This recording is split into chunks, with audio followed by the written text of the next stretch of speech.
As an adult learning to play the violin, you probably have lots of other things vying for your time and attention. So you might not have endless hours to practice, but that should not keep you from playing or learning the violin. In fact, shorter, consistent practice sessions are usually more productive than marathon multi-hour practice sessions. So remember, short, consistent practice over a long period of time can yield amazing results. It's much better to practice shorter amounts of time, several days a week, as opposed to one big practice session once a week. And you'll also be much more productive if you have more of a practice routine. So I'm going to show you how you can accomplish a lot with a 20-minute practice routine. But first, let me remind you, if you haven't subscribed already, hit that subscribe button and like this video. I know you guys hear this all the time, but doing that really helps out small channels like mine. And definitely comment down below. I truly love hearing from everyone. All right, let's talk about the perfect 20-minute practice routine. Now, the reason why a routine works so well is because you don't have to think, what am I going to play every time you pick up the violin? You know where you're going to play as soon as you pick it up, so you have a plan. Now, if you have more than 20 minutes to practice, you can still use the same format, just expand each section to fit your schedule. Number 1, stretching. Now, this is so important and it's very easy to forget. I actually don't include this in your practice time because you can do it before the practice session starts while you're walking to your practice room. Now, you don't have to go crazy here, just 1 to 2 minutes of gentle stretches for your hands, your arms, and your upper body. Now, here's a pro tip. Keep your violin out if at all possible. I love keeping my violins on wall hooks. At least when I had walls I could hang violins on, not RV walls. But when you keep them out, as long as the humidity in the room is correct and the violins are safe from, mischievous little cats or something, then that's going to allow you to practice a lot more. Because sometimes opening up your case is the hardest part about practicing. So when you have the violin easily accessible, it will help you practice more. I guarantee that one. Number 2 in your 20-minute practice routine, tuning. Now, once you have the basics of tuning down, tuning should take less than 1 minute on average. Now, there will be days when the weather is all over the place and your violin might take a little bit longer to tune. But if your violin is really out of tune every time you play, or it's hard to turn the pegs or the fine tuners, and it takes you longer than a minute to tune, then you need to fix that by getting better pegs or maybe a better violin or having a luthier make some changes. Or my favorite upgrade, geared pegs. So you should not be spending half of your precious practice time tuning the instrument. And if you are, you want to address that immediately. Number 3, open strings.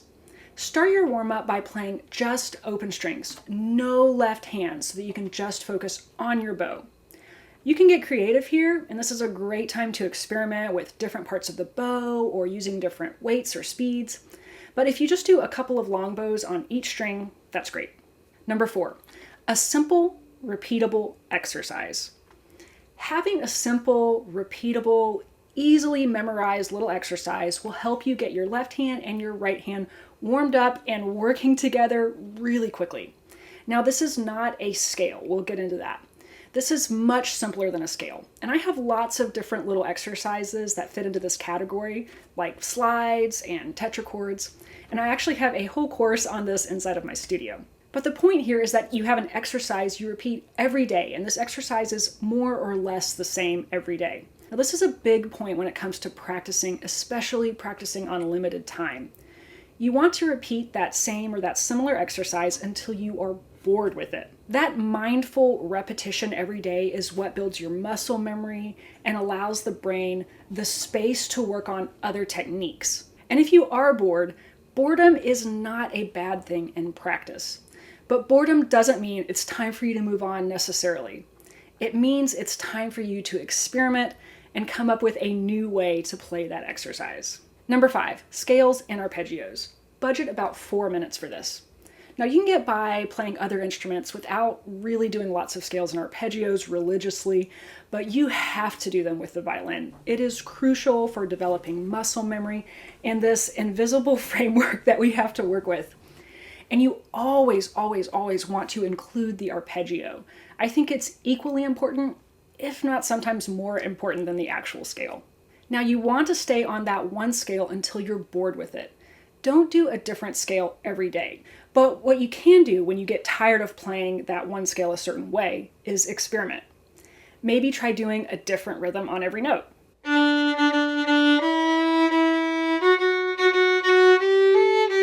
Or try doing different dynamics across the scale. The possibilities here are literally endless. And that experimental mindset is a huge factor in your progression, so don't neglect it. Number 6, this is when you practice your short technique or a method book, and you can budget around 3 minutes for this. You want to focus on a technique you're learning, or maybe do one line in your method book, like my Meadowlark method. If you only have 20 minutes, only do one line in your method book. Now you're going to notice this trend that if you have limited time to practice, don't spread yourself too thin. It is much better to really focus on short segments and make improvement in those short sections rather than trying to make it through several lines of music and not really accomplishing anything. Number 7, this is when we get to the actual song you're working on, and you can budget around 8 minutes for this. If you have a short amount of time to practice on average, you should only work on one song at a time. Now, if you have more time, you can do 2 songs, but I don't recommend trying to really perfect more than 2 songs at a time. Again, you'll spread yourself way too thin. Now, here's another pro tip. Do not play through your entire song. Focus on practice measures. Now, there's a time and a place to play through your entire song from beginning to end, but doing that in a regular practice session day to day doesn't really accomplish anything. So remember, you do not have to play every single measure in your song every time you practice.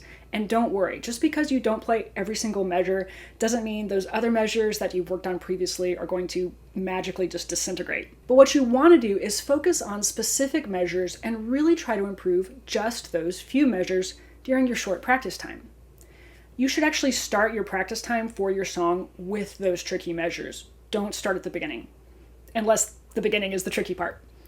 And you should have those tricky measures determined ahead of time. And we'll talk about that a little later when I give you some more pro tips. This gives you about 8 minutes for your song practice time. And that's actually just about right if you want to focus on improving one element. Our focus on any one specific technique or measure or small group of measures usually only lasts about 10 minutes, give or take. And after that 8 to 10 minutes, your focus is going to decrease anyway. And at that point, you need to move on to a different measure or a different skill or a different song if you have time for that. And last off, you're going to save a minute or two to play something that you already know well. This is called your repertoire. And it's so important because you want to keep those pieces and songs that you've already learned in your memory and fresh in your fingers. But it's also really important to end your practice session on a high note. Not literally necessarily. You want to end with something that you do really well or something that's fun, and that way it's going to make you more likely to want to practice next time. So that's the general idea of how to build a good practice routine and how you can accomplish a lot in 20 minutes if you are focused and if you have a plan. Now, for this to be successful, I have a few other tips you need to implement or things you need to avoid. Now, the first tip is don't actually time yourself. You'll spend more time paying attention to the timer than to your actual playing. This is just a rough idea of how to divide your time. Now, the reason you can accomplish so much in a short amount of time is because you're not wasting time wondering what to work on. And for this to be successful, you need to keep a practice journal. This doesn't have to be a super long or detailed journal, but at the end of each practice session, you need to write down what you need to work on the next time you practice. So this could be an overall thing, like I want to work on getting my down bows straighter next time. But specifically for your song, you need to pick measures or specific techniques in that song that you want to work on next. That way when you get to your song, you don't start off by trying to play through it all. You know, okay, today I'm working on measure 12. And you can be that specific with your planning for other things like your scales. You may write down that the next day you want to work on slurs. And you can be really detailed and plan it out. Or if you want for those other sections, you can be more experimental and in the moment and kind of see where that leads you. Now here's a very important point about this. And this is something that I struggled with a lot because as you can tell, I'm really structured. This practice routine is extremely structured, and you can definitely move things around to fit your needs. But one reason this helps you make a lot of progress is because it is so formulaic, and that can help you be much more objective in your practice sessions. Now, music is very emotional, but when it comes to your actual practicing, you want to be pretty objective. And that mindset and that practicing formula can help you be more objective and prevent some frustration. On the flip side, you cannot practice like this every single day and never take a break. You will get into a rut. I have been there many times. And at some point, it will take all of the fun out of music and make it just feel like a formula, which it's not. So I say at least once a week, you need to have a practice session where you throw this routine out the window and you just have fun. So you could play through all your old songs, you could just sight read some new songs, you could just improvise, pick out some songs by ear, or just experiment for 20 minutes on end and see where that takes you. And here's the last bit of advice that I want to give. In some way, the most important way to practice doesn't even involve touching the violin. You can make progress by practicing solely in your head or by listening to music. Listen to other violinists all the time. Listen to people playing the songs you're working on or the songs you want to work on. Listen to different styles, because listening is practicing. It is learning through osmosis in a way. And I can always tell a difference between the students that listen to lots of music and those who don't. So I hope this helps you build a better practice routine. And if you're short on time, don't let that deter you from learning this amazing, wonderful instrument. Let me know what you think in the comments below. I'm Laura from Meadowlark Violin. Happy practicing.